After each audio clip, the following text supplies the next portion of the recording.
Hello and welcome to episode 6 of Summa Sales School. Today we have Becca Switzer with Roof Sales Mastery. Now, I'm sure you guys know Becca, right? She's one of the most established trainers in the restoration industry. She's an expert in recruiting, supplement, Exactimate, sales training. You kind of name it, she's got it. So today we'll be discussing how a salesperson can master roofing sales. Becca, thank you so much for joining me. Thank you very much, Nick. Happy to be here. Absolutely. So I got a question that kind of starts out here before we get into the meat of everything. Why do you think someone who might be thinking about a career change or, kind of a new chapter in their life, getting into roofing sales?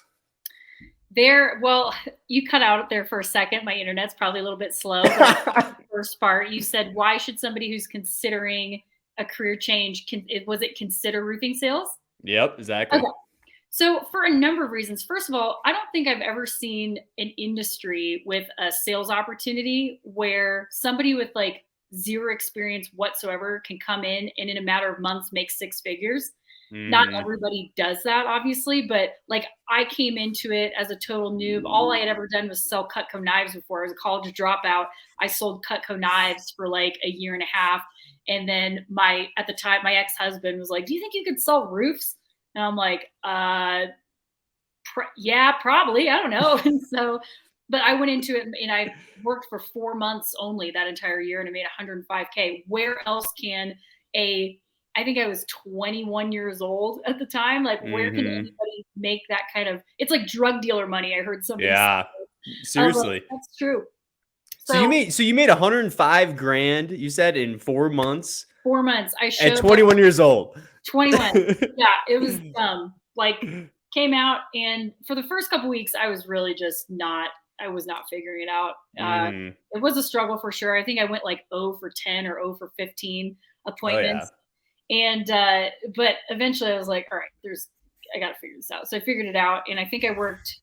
It was July, August, September, October, because we left November 2nd. We're like, we're going to snowboard for the entire winter. Like, we're checking out in November. And it was 105K. And then the next year I came back and I only worked 8 months and I made like 240K, like almost $250,000. So that's why. And the other reason that's why, exactly. That sounds pretty good.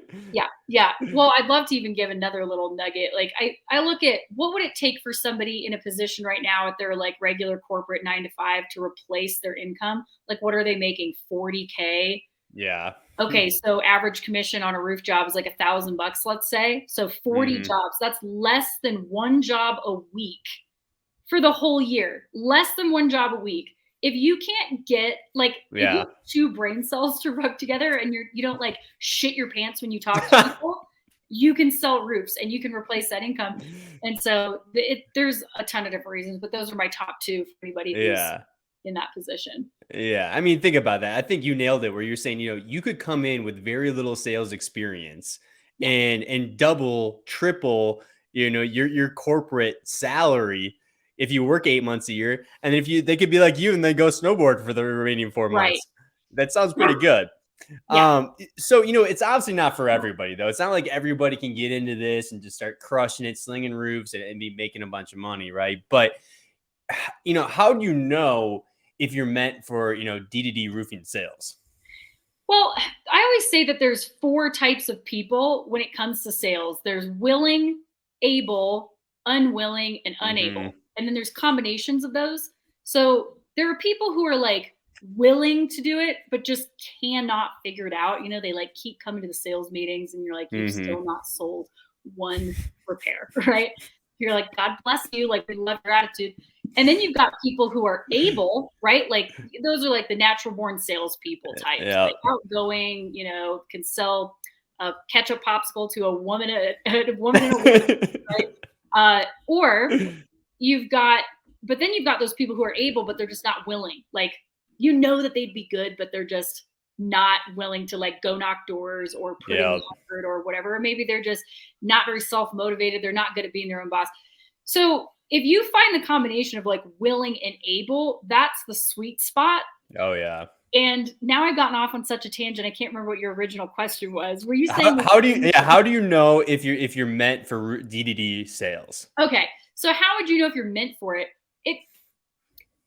If you are sick and tired of somebody else being your boss and having a ceiling, right, of how much income you can make, because what do you do when you have like an hourly job or a salary job? You can only work so many hours. It's not like you can work, even if you worked 24 hours a day, 7 days a week, you're still not going to make as much as you probably want to make. And it's impossible anyway. So if you have that desire, right, like you're somebody who wants more than the status quo that everybody else has accepted, which is get your degree, go get a job that you hate, work it until you die or you retire at 65. Okay. Yuck. If you're somebody who naturally is comfortable just talking to people and you have somewhere deep down you can dig up confidence, right? Like that's another thing. If you're able to fake it till you make it, I think that's actually a huge thing. A lot of people lack confidence going into a sales job just because a couple things are happening. One, the belief that this job is going to work for them and they're going to make a bunch of money is not established yet, right? Right. Like, see other people maybe making money, but they're like, is this real? Can I do it? I don't know. Then you've got like, I don't know the information about this product or service enough yet. Like I didn't know anything about roofing. I still don't. I barely know anything about technical roofing, right? Like I know about sales and stuff like that. So if you can fake it till you make it, like if you know that you can at least, I'm not saying put on a front, but just while you learn, have the belief that you know I can do this. Like it's just walking around and talking to people. Yeah. Like that's literally all sales is. I love reminding people that you're not like casting spells on people. This isn't like a physical feat that you have to do. We're not asking you to run a 4.5-minute mile here. We're talking about just walking around and talking to people. So if you're somebody who's like, hey, I have the belief that this can happen for me and it is going to happen to me, I have the patience in the meantime to fake my confidence until I have real confidence, then it's just learning. I mean, it's not like you have to be particularly good at math, particularly good at reading, particularly talented at anything. You're just walking around talking to people. So if you have that, you don't have super thin skin, you don't take things super personally where when somebody says no at the door, you're going to go home and eat 4 tubs of Ben and Jerry's and like cry yourself to sleep watching Sex in the City. If you think you can do that, you can do this job. And it's a great jumping off point for so many people to do that. So basically, the two that I took away was confidence, communication. And from the rest of that, would you say the majority of the skills needed to be successful in roofing sales is coachable or teachable? Coachable and teachable is absolutely huge. But the other thing I would say is discipline. Yeah. Like, can you get yourself to get up and go knock doors when you don't want to? Are you good at managing your time? Yeah. You know, there's a lot of people that just suck at this. I naturally was just like, okay, I have to get this stuff done. So, you know, when things happen, like let's say that somebody cancels or doesn't show up at their inspection appointment, right? And what are you going to do? Sit in your car and watch TikTok for the next hour? Well, if you're somebody who's like, all right, I'm not going to waste this hour. I'm supposed to be sitting in front of a customer. I'm going to go knock doors on this street for an hour. And then maybe they'll even come home during that time. But I'm going to replace this with another 3 inspections lined up, right? Just things like that. And that's why you're a good entrepreneur, right? That's why you've been so successful with what you're doing currently with Roof Sales Mastery, right? Is because you have that discipline. Now, I think that's kind of what, you know, a salesperson is. I mean, when you're an outside salesperson, DDD salesperson, you're kind of like, you know, running your own business in a way. Now, do you have any tips on that? Like, should people be paying for anything themselves? Like, should they try to get their own leads and training, stuff like that? Or should the company they work for be more responsible for that type of stuff? I think that's a little bit of a double-edged sword because companies need to be like, look, if I was talking to a business owner right now and a business owner was like, what do I need to be providing my team? I would say, well, you're going to lose a lot of really great candidates for this job if they show up and you're like, go figure it out. Right. Well, like people are not used to that. And I think business owners sometimes are in that mindset of like finding people like me or like Ben Menchaca or, you know, Adam Bensman or, you know, Ryan or Deshaun Bryant, who's like these freaks that show up and are just like, okay, there's money to be made. I'll figure it out. Don't worry. Most people are not like that. So to a business owner, I'd be like, look, you have to provide certain things. Like training is absolutely critical. That doesn't take away from me telling an individual salesperson to be seeking out their own training. Like you should, that would be like saying, you're going to the gym and you have a personal trainer once a week and you're putting your success completely on the personal trainer only when you're there at the gym with them for that 45-minute session on Wednesday. If you really want to make progress in the gym, you need to be going home and running 3 to 5 miles 4 days a week. You need to be hitting weights. You need to be stretching. You need to be looking up different things, right? Like Right. looking up ways. It's investing in yourself. So when both parties are doing it, you have to look at it like a relationship. If you and I are married, okay, Mm-hmm. and we want to have a good marriage, but you're the only one working on the relationship and reading about how to have True. better communication or conflict resolution skills, and I'm just over here being like stuck in the mud, not doing anything, not making progress, we're Yeah. not going to succeed Bye. together as a couple the way that we should, right? Mm-hmm. If at all. Exactly. So look at it like that. As far as like other things, technical things to be providing, I mean, that's kind of on the, I don't want to say that there's a right and a wrong way. When I started, I had to get all my own shit. I had my own ladder. I got my own cougar paws. You had to pay for everything then? You paid for everything or what? Yeah, I think Mm. the company gave me business cards and like Yeah. trifolds, which I had never really used the trifolds, but I had business cards, and I think they did provide me company shirts. So I had like Okay. polos and stuff like that. So it would be like in my training program, how I try to buffer this, because if let's say that a roofing owner hires 30 people this summer and 25 of them don't work out, and you've bought all of them ladders, cougar paws, stuff like that, that just never came back to your company and you just feel like you Mm-hmm. wasted it, that's kind of a problem. So what something that I teach in one of my trainings is like when people go through the onboarding training, there's this fast start contest that like gets them going and gets them a bunch of appointments in the beginning. And Nice. those types of things are rewards for hitting certain numbers. So like they hit certain numbers in their fast start contest and they get incentivized with tools and stuff like that. As far as leads, I don't think any salesperson should be purchased leads. Like you Mm-hmm. are in sales, you eat what you kill. Like that's kind of the whole point. Salespeople become very lazy and reliant when the business Oh owner yeah. is giving them leads. They don't care, Yeah. right? You know, Like, you do see that very often, especially with companies that were giving out a ton of leads when they were busy, and then all of a sudden it starts to die off. yeah. And those salespeople are not hungry to go out and try to, get their own leads. Well, and I know why business owners do it. They're like, well, the hardest thing about in their mind, it's like, I want to hire people that would be great at sales, but I know that people are afraid of door knocking, right? Like they're going to be Mm-hmm. scared to have to go out and get their own leads. So I want to make it easy on them and provide leads. Like that's going to be a big carrot to help me recruit. But unfortunately, like I mean, the way that I would do inbound leads, or if you are purchasing leads, is the people that have the most appointments on their own, they get rewarded these little treats, right? Mm-hmm. Treats. Like, Yeah, exactly. You're crushing it. Here's a treat. yeah, exactly. Like, hey, Tom already lined up 8 inspections this week. He's way ahead of you guys. Like, you guys, the next closest person Yeah. only has 3. So there's an inbound office lead. By the way, guys, it's a 50 square roof. We're going to give this to Tom. Like, if you want to get free stuff like this, you have to be the one that's busting your ass, you know? Mm-hmm. So that's just what I recommend. You don't want your team to become like the lion in the cage that doesn't even get up when the steak is being delivered to his face because he's like, it's, like Yeah, exactly. So, so one thing you mentioned, we had you on the Start Build Grow show before, and you had some awesome information on there. So, if for who's ever out there listening to this who hasn't consumed that, make sure you guys are checking that out too. Becca's been on the show. You crushed it. Had a ton of great information. One thing I like that you were talking about was actually your referral process. yeah. Can you talk a little bit more about how you were able to create and generate so many referrals?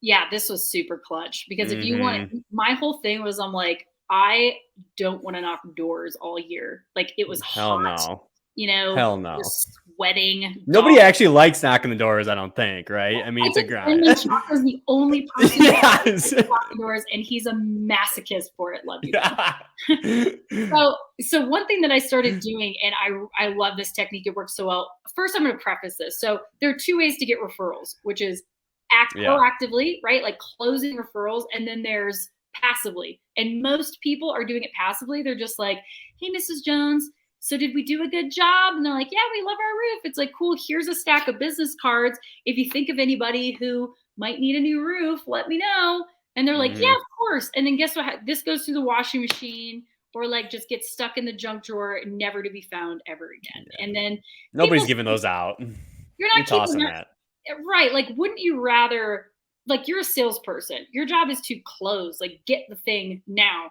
And so what I started doing was I started carrying around a little stack of gift cards. They didn't have Mhm. to be that much. And by the way, I know a lot of you are like offering people $200 referral bonuses and stuff. Like, hey, by the way, if you recommend me in the future and somebody comes and gets a roof from me, I'll give you a $200 gift card. But guess what? People would rather have $15 right now than a promised $200 next month. That's just what I figured out. Immediate gratification, right? Immediate, right? Like we just want stuff right away, and it's just more tantalizing. So what I started doing was carrying around this little stack of gift cards, and it was like, something locally that almost everybody likes. Let's say Starbucks and Target, or like the local Quick Trip gas station or whatever, right? Like bring 2 choices. And I would sit down and I have my notebook and I'd say, so Mrs. Jones, now that everything's done, are you like, how did everything go? How's the process for you? Are you happy with the project? And they're like, oh, everything's beautiful. You're like, can you believe, like, you probably thought when I first showed up at your house and told you we could get you almost free roof, your insurance company would cover it. You probably thought it sounded too good to be true, huh? And they're like, yeah, I had to admit, I was a little skeptical. It's like, but it's a pretty sweet deal, right? Like, would you do it all over again? And if you did do it all over again, if you had to, would you choose us? And of course they say yes, right? And you're like, well, tell you what, I got a favor to ask you, but first I have a question. What do you like more, Starbucks or Target? She's like, only got Target. It's like my love Target. Right? You're like, totally get it. Me too. I go in for mascara and I leave with like 500 items and not mascara every single time, like a Dyson vacuum that I don't need, right? And so I'm like, cool. Well, I tell you what, I've got a Target gift card here for you if you just do me one favor. I hate knocking on people's doors. I know it's annoying, even though I'm offering an incredible service to people and they're always super happy when they end up working with me. I don't like bothering people after work if they're trying to feed their kids or they're trying to relax or whatever. And there's so many people out here that still need to have free inspections that don't know that this isn't like a scam that's too good to be true. Like it's a real thing. So I'm giving my favorite customers and their friends and family priority for my next round of inspections. I usually can only handle about 100 to 125 customers each year myself, which really isn't that many, considering each neighborhood is like 500 homes, right? So here's your Target gift card. Why don't you write down 2 people that you know around here that live nearby that probably have a house just like yours that got damaged, that maybe just haven't had a free inspection yet. I'll call them and see if they want to get a free inspection. And I just hand them the notebook and I hand them the gift card. And then I just shut up. And I have my notebook with, and by the way, for anyone who's listening, you don't have this yet, you can just make up some names.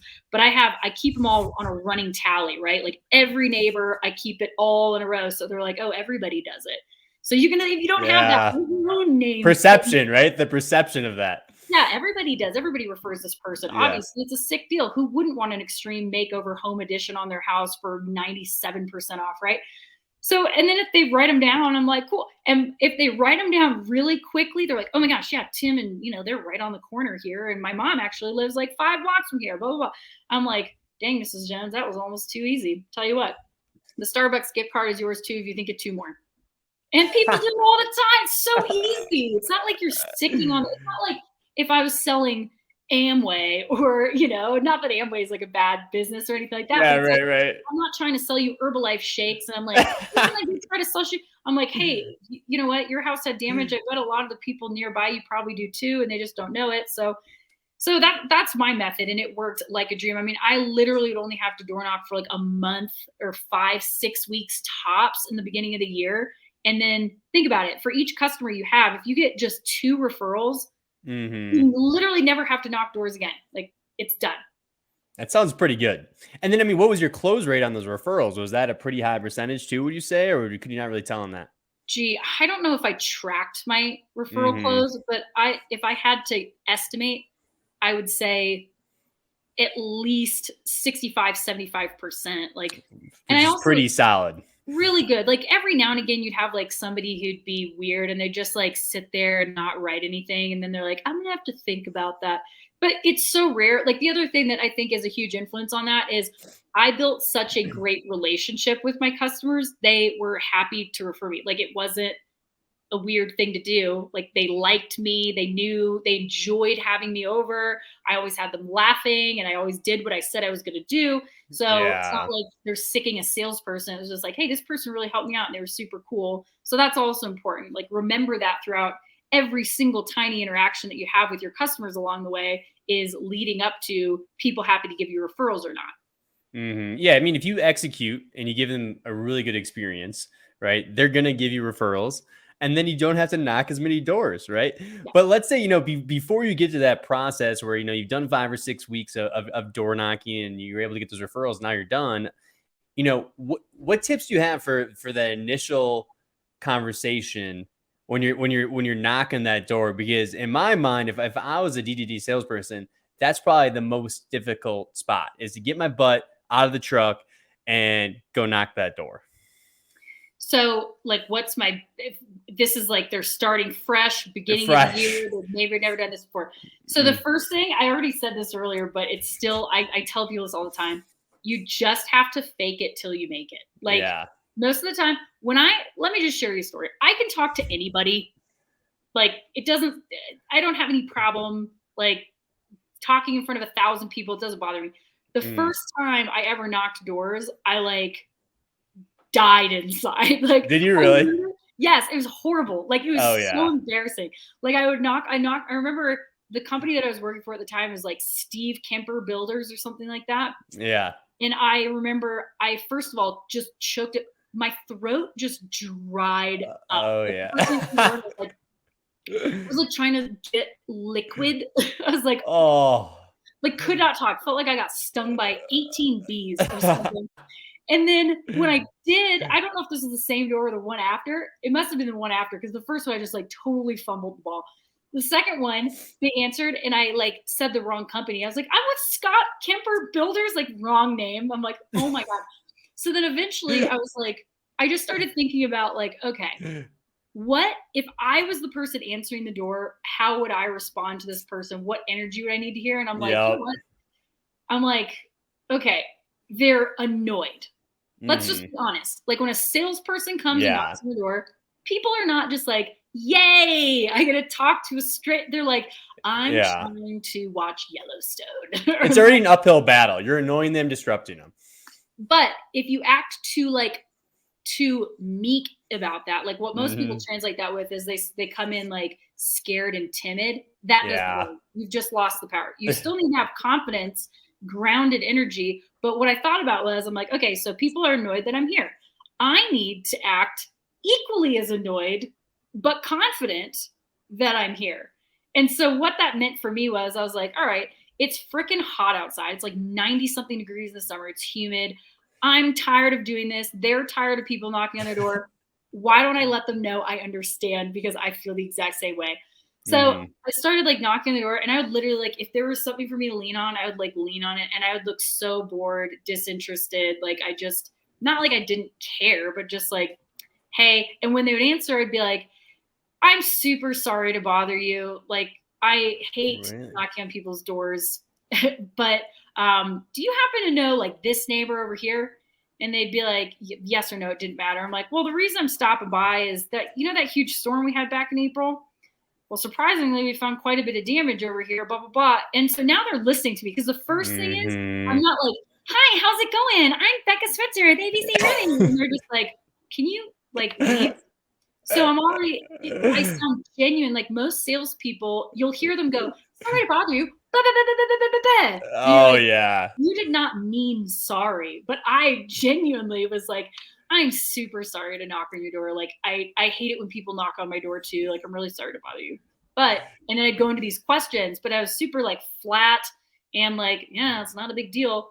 So if you can bring that energy Mhm. into your first few interactions, that's like some of my best advice. Of course, I have like 1,000 different pieces of advice for this. Right. That's like one. And if you want one more, I could drop another. I don't know if I'm going Drop it. any time. Drop it. Drop But it. this is another one that really helped change my mindset. So, like, imagine when you're a salesperson, you go up to the door, you know how a second ago I was like, hi, I'm this person with this company. And it's like, they're already pissed off because I sound like what? A telemarketer, Oh, right? yeah. They want to hang up the phone on me. So I'm like, okay, well, salespeople go in salesy. They've got their clipboard and their lanyard and their polo on or dry, Mhm. you know. So I'm like, okay, so they're acting like salespeople. People are going to have a hard time with this. So what if, instead of acting like a salesperson, what if you channeled the energy of like a construction worker who's not Mm. selling anything, but they're out on the street that you live on, and let's just say a tree came down and took down one of the power lines, and you guys were going to be out there drilling in the sidewalk. I don't know what they would do with that, but they're drilling in the side, they're doing stuff, they're fixing it. And by the way, your power might be out for a couple hours between this time and this time. We're going to be out here for a couple days. So if you approach the door like that, let's imagine you have a hard hat and a construction vest, and you're like, knock, knock. Hey, I'm super sorry to bother you. Not a huge deal, but this tree came down last night in this big storm, and we need to fix like the wires basically in this whole subdivision here. So the power is going to probably be going in and out for the next couple hours. I just wanted to give you a heads up. So you're talking to them like, hey, something happened here, a storm, same thing as the hailstorm, right? And you're affected, just like you're affected because hail hit your roof, right, in this neighborhood. And we're going to be out here working on it. But you approach it like that type of energy. Like, I'm not here to sell anything. I'm just letting you know something that happened in your neighborhood that's relevant to you because you might be affected by it. And the way that you bring that information to somebody is totally different than I'm Ethan with, rodeo roofing, blah, blah, blah, blah, blah, blah, blah. So think about it like that. Mm-hmm. No, I love that. If people want to learn more, I think this would be a good time. So let's be honest, you have a ton of information, ton of training that people could take advantage of and drastically increase their income. What's the best way to get a hold of you or sign up for your program? So the easiest way to sign up for my program, I have 6 different ones. So whether it's sales training for newbies or veterans or business owners that want to deliver onboarding training, recruiting systems, Xactimate training, supplement training, you name it, it's there, is just go to roofsalesmastery.com. You can also follow my Instagram at roofsalesmastery. And but you can also email me, Becca, Becca at roofsalesmastery.com. And I have so much free content on my YouTube channel. You can just look up Roof Sales Mastery there. But like the real bona fide scripted word for word stuff that I really love to give out, the juicy stuff, is of course in the online courses at roofsalesmastery.com. Yeah, exactly. Make sure you guys are checking her out. Check out the YouTube channel. Like Becca said, she's got a ton of free information. Then from there, I would definitely check out the program to sign up for that. Now, I want to talk about closing, overcoming objections, right? We've talked a little bit about referral marketing. We've talked about the initial conversation, kind of how to, switch the perspective from the customer, show a little bit of empathy at the front door to kind of change the conversation. Now, what about closing and overcoming objections? Let's say that, someone who maybe has been doing this for a while is actually starting to struggle a little bit in terms of their close rates going down, not really overcoming some of the objections and stuff like that. What tips do you have for that stuff? So one of the first things that I notice about when people overcome objections is they're not first agreeing with their customers. So like, let's say that you throw me an objection, and give me any objection. What's something common? Well, it sounds great, but I got to talk to my wife. She makes all the decisions around here. Yeah. Mr. Jones, I can totally understand that. In fact, my wife is the exact same way, or my husband's the exact same way. He would bite my head off if I did anything crazy. The cool thing about this is I'm not actually here to sell you anything. So there's zero risk involved. What we're basically going to do is just kind of get you to sign off on the process to get this process started, where your insurance company can get contacted and they're actually going to come out and we can meet with you from there. This just gives me permission to go up, start an estimate, take the pictures, all of that. And we can come back and I can sit down with your husband, kind of show him everything that's going on with the roof, explain him the insurance process as well. I'm going to be seeing Kim and Tommy here next door tomorrow, actually at 4. So would 5 be a good time for me to pop back over and chat with him as well? So, yeah. Okay, go ahead. Keep going. Go ahead. Well, I was going to say another one. So what about like, hey, I want to get 3 bids, I want to get 3 contractors to come by. That's, you know how I am. I like to analyze things and make sure I'm making the right decision. Mrs. Jones, I called you Mrs. Hey, I'll be Mrs. Jones for the role play. That doesn't matter. Put a little purple lipstick on. Where is it? Yeah, give me some of your lipstick then. I have it somewhere.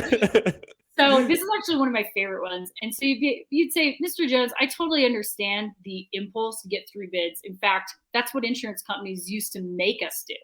If you got in a car wreck today, even, they might just say, go get 3 bids for your car, send them over to us. And then what do they usually do? Which one do they pick?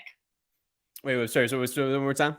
So that's what insurance companies used to do, is they used to go have you get 3 bids, right? Right. And then you'd send them into the insurance company. But guess what started happening? Which bid do you think the insurance company would choose to pay out? The one that's best for them, the The cheapest one. lowest one, right. Mhm. So that's great for the insurance company, but it wasn't so great for homeowners who's starting to get kind of pissed off that they're paying their expensive monthly premium every single Exactly. year, but they're being forced to choose like two chucks in a truck roofing contractor who doesn't have proper liability insurance, dumps their debris in a creek, and Yeah. lives out of a van by the river, right? Because there's different prices for every different contractor. You've got the big guys who have 50 company trucks and a 6,000 square foot warehouse that they operate out of, and bulletproof insurance and yada yada yada yada. Then you've got the two trucks and a truck guys that literally don't have any they don't have any money saved. They're stealing from Peter to pay Paul. They're using the cheapest materials possible. They don't have the proper like liability, et cetera, et cetera, et cetera. And then you have everybody in between. So since customers stopped really enjoying that process and weren't really happy with getting like budget friendly contractors and being forced to pick the lowest bid all the time, insurance companies started using something called Xactimate. And Xactimate is fair market price value software, which is that they write the estimate now based on your zip code. So, as much as I would love to write you a bid, insurance companies don't actually accept bids anymore. So, basically, you tell people about Xactimate, all right? You're like, look, they actually used to make us get 3 bids. And then they stopped doing it. They started using something called Xactimate. And contractors now, all of us, if we're going to work insurance claims, have to use Xactimate. And so the bidding process is actually irrelevant now because the adjuster actually comes out and submits the estimate in Xactimate pricing. And it's our job to make sure that they are estimating everything properly. Because if they are, we should have the exact same price. And let me show you an example. And I'd pull out my book and I would show, like, I carry a binder around usually. And I would have a copy of my estimate on somebody. I'd be like, look, here's the Jackson's claim. Okay. And you show them, like, here's my price list. And you show them that it's Xactimate, where it says like the little code thing. And you're like, and here's their nationwide claim. See how it's the same pricing software? It says the same thing. So you can see remove and replace 3-tab shingle. Here's that price per unit. And on theirs. And see how remove and replace 3-tab shingle on mine is the exact same. So the only reason a price could be different is if your insurance company doesn't estimate it properly. Okay. If we have the same line items on here and the same measurements, it should actually all be exactly the same. And the problem is if somebody does go out, let's say that the insurance company comes out and writes you a bid and they say, well, it's going to be $10,000 and your deductible is $1,000. So that means we're going to write $9,000. And what they used to do is just write one check for that and give it to the homeowner and say, good luck, go get your roof fixed, right? But unfortunately, a lot of people didn't use that check for $9,000 for the roof. They used it for a really elaborate Disney vacation or new motorcycle or whatever, anything but the roof.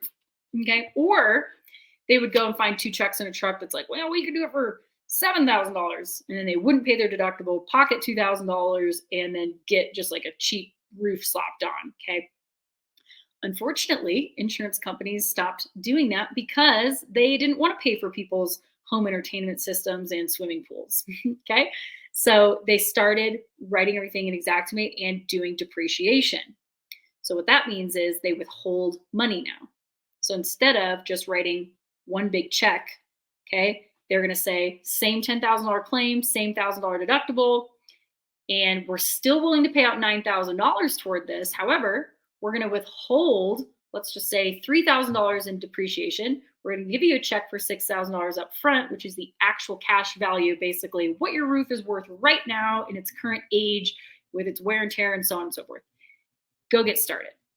So then if somebody went and said, yeah, okay, we're going to go get our roof done. Let's say that they did find 2 trucks in a truck that said, we can do it for $7,000. Well, then you have an invoice that says $7,000. So you go back to State Farm and you say, we did the roof. Here's the invoice. Please give us the rest of the money. And State Farm looks at it and goes, $7,000, huh? Cool. We actually already gave you a check for $6,000. You have to pay your deductible yourself. That's $7,000. Looks like that covers the roof. Thanks for saving State Farm $3,000. You're our new favorite customer, right? So there's really no such thing as bidding anymore. We need to match and exactmate the price. So that's why there's kind of a negotiations process, because the adjuster is not exactly a contractor. You know, they come up with their checklist and stuff and they do their best, but they always leave stuff off or mismeasure or don't know the codes in the local area or whatever. So I'm going to make sure that we put this together and meet with your adjuster on site, see what everything looks like, and hopefully agree to apples and apples there. But the bidding process is just irrelevant at this point. Like, it's just not something that they do. So that's like a weird nutshell version. In my course, I show you like an actual way to draw out like this chart of numbers that really gets it to click. Like, that's the most important part. Like, the people actually understand what you're saying, because this is new information to them. And RCV, ACV, depreciation, deductibles, that stuff can confuse people. So doing it in the way that I teach in the program is a lot more detailed, and really just, you shouldn't have that objection. Like, the bids objection should not be a thing. Like, if you explain depreciation the way that I explain it, you'll never have that objection. It won't become a problem. But I was thinking we close it out with is customer experience, right? So that's one thing that you talked about, and I think that's one thing that separates a lot of salespeople. Do you have any tips on how to create above average customer experience where you kind of create those raving fans? Yes, absolutely. So the first thing is just like, be authentic. Like, sometimes people put their salesperson hat on. They're just like trying to Yeah. be customer servicey the whole time. And like, you might be being polite, but you're not really connecting with people. And I probably overdid it. Like, I remember just being emotionally and mentally exhausted most days because I gave so much attention to people. Like, whether Yeah. that meant having deeper conversations with them and staying for 2 hours when I could have only been there for 45 minutes.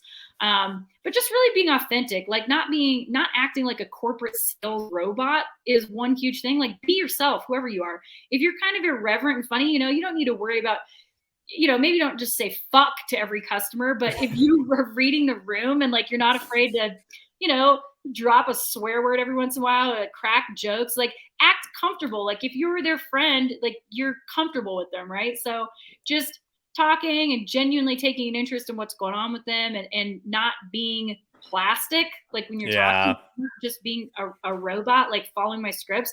I was still following my scripts all the time, but the way that I was always approaching everything was very conversational. People saw me as a real human being. So Hmm. thing number one. The next thing would just be like, do what you say you're going to do in a very timely manner. I Yeah. was like the master of integrity. If I said I was going to be there at this time, I was going to be there. If I said I was going to call, I would call. And I was constantly giving updates. This weird thing happens when you lose, like, the more time that spans between each point of contact you have with your customer, weird energy starts to happen. Right. They're Googling things, they're getting worried, or their neighbor said something, or they were afraid, they heard a story that the roofer ripped somebody off.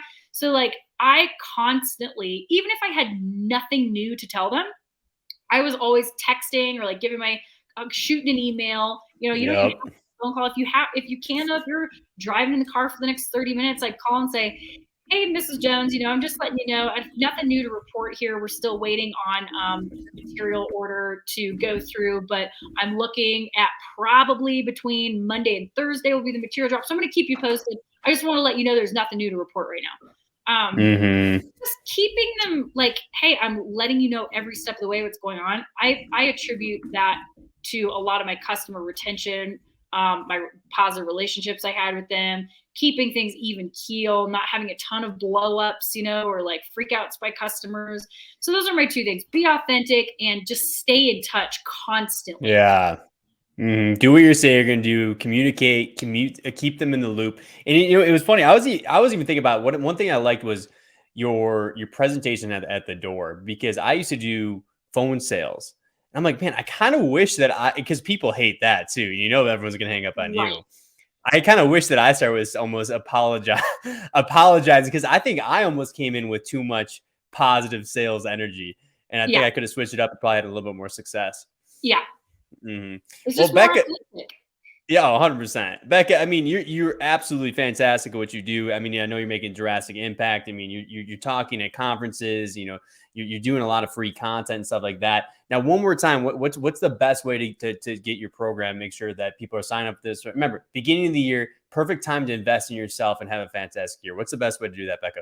Absolutely. So go to roofsalesmastery.com. That's where you can find all my different programs. Just scroll down and they're all there. The accelerator, the advanced sales and supplement training program, recruiting machine, the new hires training, Exactimate Mastery, and the sales team management program. Those are the 6 courses you'll find there, and you can purchase them right there online. They all have payment plan options too, so you could split it Nice. over 3 or 5 months if you want to. Email me if you have any specific questions, Becca, Becca, at roofsalesmastery.com.